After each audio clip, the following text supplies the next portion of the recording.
I'd like to just talk about something that was also in the news recently about Tesla.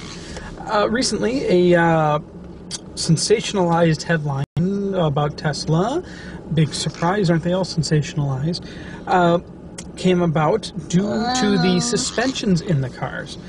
Apparently, there are fraudulent claims of suspension issues, and possible larger conspiracy was claimed by a owner of a Model S, who is very familiar to those that have watched Tesla as a company for a while. I'll get to that in a moment. Now, the original complaint and issue sprung up due to Edward Niedermeyer, of whom Tesla did $3,100 in suspension repairs under goodwill. Goodwill to him, because his warranty was already expired. He was past the 50,000 mile bumper-to-bumper warranty and did not have the ESA. Yeah, what a moron. Part of this goodwill repair included the requirement of a non-disclosure agreement. Now, a non-disclosure agreement is common practice with Tesla, and when they perform, especially when they perform goodwill repairs, pretty much Tesla makes just about. If you guys know how many non-disclosure agreements I had with Tesla, holy crap! But it's not mischievous things. It's not a conspiracy like Niedermeyer is claiming. And basically, a goodwill non-disclosure agreement is for the purpose of, okay, say I'm Tesla.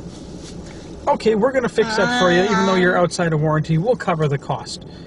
Just don't go telling the whole world and blabbering your mouth. And otherwise, we're going to have pretty much everybody coming in using this to try and get us to do everything for free. There you go. Pretty much covers it. Now, the non-disclosure agreements used could be misinterpreted as keeping others from reporting issues to the NHTSA. Niedermeyer claimed that Tesla was covering up or attempting to cover up a possibly larger and more serious issue. The NHTSA launched an investigation in which Tesla cooperated fully. The investigation found no safety defect in Model S or Model X suspensions.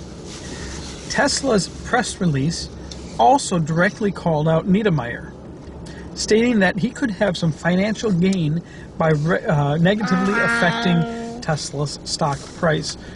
Do I smell selling it short? Now, the NHTSA did tell Tesla that the non-disclosure agreements needed better clarification / rewording.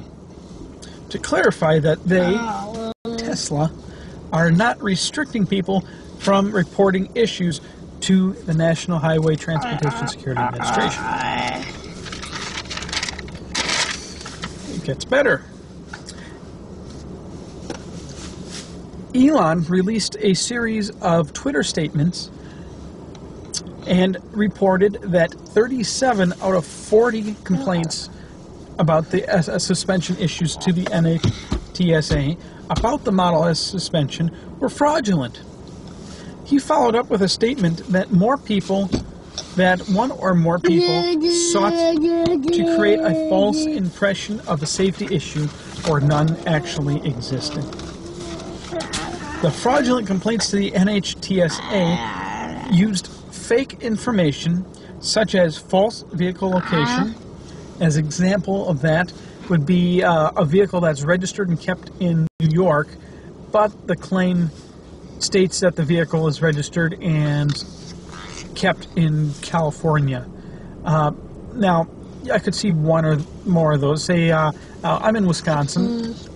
Say I had a summer home in Florida. Okay, so I might state one, or I might file a complaint. If I file a complaint, I might accidentally put down Florida. Okay, you can see that happening once or twice for you had a large number of complaints, but not at the volume. 37 out of 40. And on top of that, a good portion of them also had false or fake VIN numbers.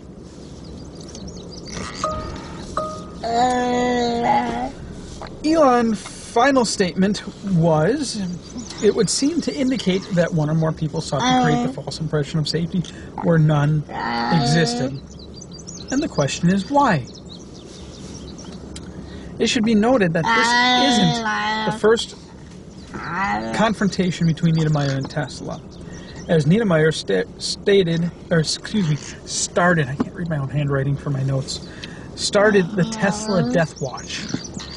Makes you wonder why a guy that started a Tesla Death Watch would go and even buy a Tesla to begin with. What are your opinions? What do you all think? Do you think Niedermeyer was attempting to manipulate stock prices for his personal gain? What is your opinion on the suspension issues? Do you think there really is a suspension issue? Have you had suspension issues on your own Tesla vehicle? If you watching you out there in Tesla land do in fact have a Tesla, what are your opinions on the fraudulent complaints? I'd like to hear from you. Post in the comments boxes below, and let's have a good, clean discussion about this.